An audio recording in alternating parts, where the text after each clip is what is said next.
Muy bien, ahora para el circuito 2 vamos a verificar si los valores colocados para intensidad y tensión respecto al simulador en la tabla son los obtenidos realmente en la simulación en Proteus. Procedemos a ejecutar la simulación. Lo primero que vemos es que en batería efectivamente tenemos 9 voltios. En la resistencia A tenemos 1.5 voltios. 1.5 voltios. En resistencia B hay 3.77 voltios. 3.77 voltios. En resistencia C 1.70. 1.70. En resistencia D 0.36. 0.36. En RE 1.70. 1.70 y en RF 3.73. 3.73. Los valores de la tensión en el simulador respecto de la tabla son correctos. Ahora, los de intensidad, también procedemos a ejecutar la simulación en Proteus. Y lo primero que vemos es que en la batería hay 4.55 miliamperios. Ahí está. Los cuales a su vez corresponden a los medidos en la resistencia A, 4.55. En resistencia B se observa que hay 3.77. 3.77.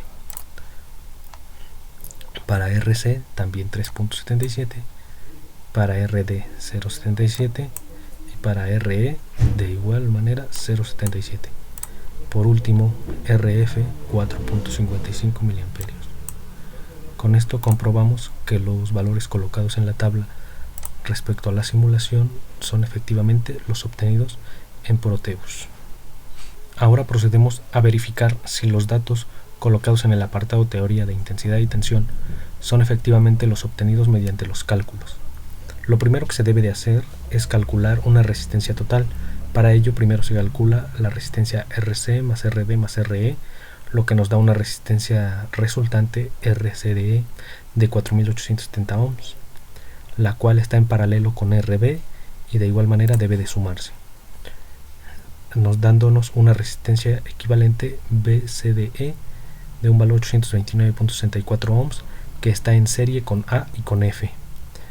De igual manera se suman para obtener la resistencia total, que equivale a 1979.64 ohms. Con la resistencia total se puede sacar la intensidad total del circuito, la cual se calcula mediante el voltaje entre la resistencia y nos da 4.55 miliamperios, valor que ya ha sido colocado para la fuente, y de la tensión también el de 9 voltios que se nos da por defecto. Ahora bien, con la intensidad total que se calculó, se puede calcular lo que es RA, RF y RBCDE, su voltaje, porque al estar en serie la intensidad es constante y es igual en las tres resistencias. Por lo tanto, la intensidad en RA y en RF será la misma de 4.55. RA 4.55 y RF 4.55. Para calcular su voltaje se procede a multiplicar el valor de la resistencia por la intensidad, dándonos un valor de 1.5 voltios en A, 1.5 voltios en A, y un voltaje de 3.73 en F. 3.73 en F. También para la resistencia BCDE se puede calcular su voltaje. Voltaje que será importante porque con este nos apoyaremos a calcular la intensidad en RB, ya que están en paralelo, y al estar en paralelo el voltaje es el mismo. Por lo tanto, el voltaje en RB será de 3.77.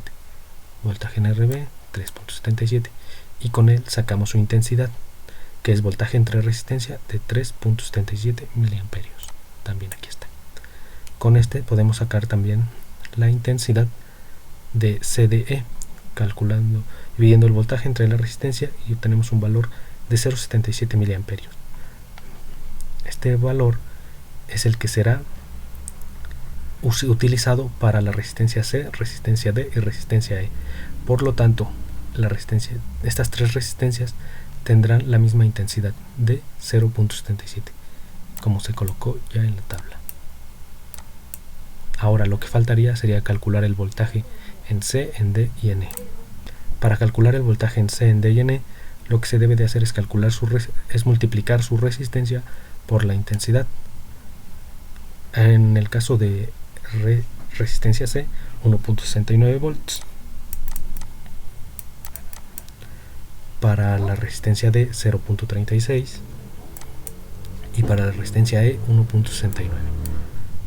Con esto comprobamos que los datos colocados en el apartado de teoría corresponden con los datos calculados de manera teórica, y a su vez podemos comprobar que son valores, si no son iguales, muy cercanos a los obtenidos en el simulador, cosa que era lo que se buscaba.